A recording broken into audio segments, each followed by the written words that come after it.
The most dislikable man in Britain has found himself with a massive legal bill.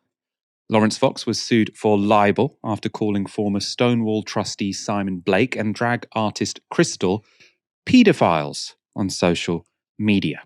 Those comments from Fox were, unsurprisingly, described as harmful, defamatory, and baseless by the judge in the case. But there was also a counterclaim made by Laurence Fox. So he had suggested that Crystal, Simon Blake, and broadcaster Nicola Thorpe had libelled him by calling him a racist. So they said, they're saying I libelled them by calling them paedophiles, while they libelled me by calling me a racist. Well, Laurence Fox lost that part of the case as well, and the reason is fairly entertaining. So this is from an explainer of the case from Doughty Street Chambers. So they say, Colin Rice J found that these tweets, so these are the tweets about Fox being a racist, had not caused Mr. Fox serious harm.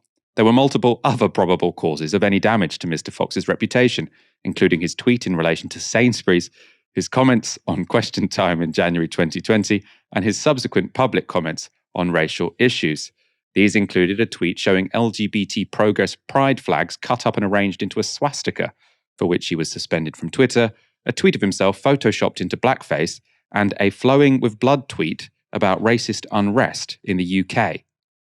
B, so the judge having ruled that Mr. Fox had not suffered serious harm for the tweets alleging that he was racist, the court declined to rule on the defences of truth and honest opinion, right? So this is why this is entertaining. To sue someone for libel, you have to prove, one, that your statement, the statement was unfounded, and two, that the statement damaged their reputation. And what's happened here is the judge has said, well, we're not even going to bother seeing if the tweet was founded, because this guy's reputation couldn't get much lower, right? The judge seems to be suggesting that on the question of racism, Laurence Fox, well, there's not much more damage you can do. One of the claimants in this case, Crystal, explained their reaction to the ruling. It's been 3 years in the making, but the long and short of it is I called Laurence Fox a racist and he retaliated by calling me a pedophile. The judge found yesterday that me calling him a racist was not defamatory and him calling me a pedophile was. So we've had a victory on all counts, and it's incredibly liberating and satisfying after 3 long years of this. Why did you decide to take him to court? Because it's a very long, arduous, challenging, emotional ride, isn't it? Yeah, I think if I'd known at the outset that it was going to be 3.5 years later that we'd still be talking about this, I may have thought twice. But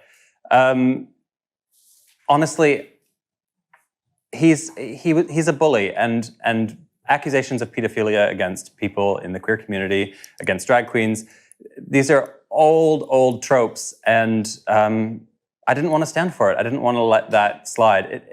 It honestly felt like if I didn't pursue this to the very end, that it was a tacit admission as well. I needed to see it through and make it clear that there was no basis in fact to this.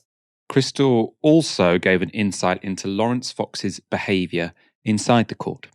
What was he like in court? Erratic, defensive. He used the N-word in the box. He defended blackface. He couldn't agree that saying I hate black people was a racist statement. It was really hard to watch. I mean, it's probably really hard for his lawyers to watch.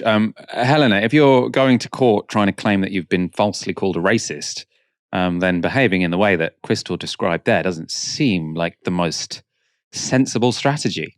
The statements that he's made that would lead Crystal to make that reference, the kind of things that he said in court, is not really a great place to be if you're Laurence Fox. But on a kind of more serious point, I think another thing that Crystal said about old tropes being resurrected, I think that's a really important point here.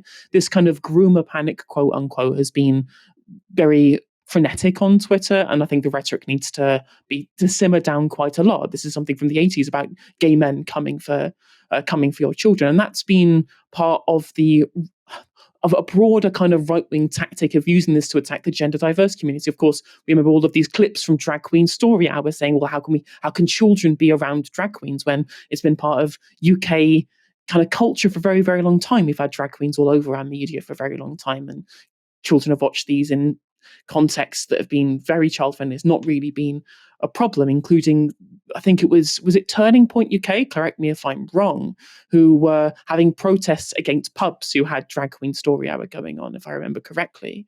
And on top of that, one of the other defendants was somebody from Stonewall. Now, Stonewall have also been hounded by people in the press, people within the media, people with public profiles for what they believe is the promotion of transgenderism in front of children, i.e. by having these things taught in school, by the idea of children being transgender. There was a very recent story where both politicians and media figures alike were discussing a trans child going to school as their gender they've transitioned to socially, obviously not medically because they're too young, but socially transitioned to that gender. And there was an outcry from politicians and media figures about something as simple as that. And so the idea that, having gender diversity around children is something to be wary of as being part of the discourse du jour.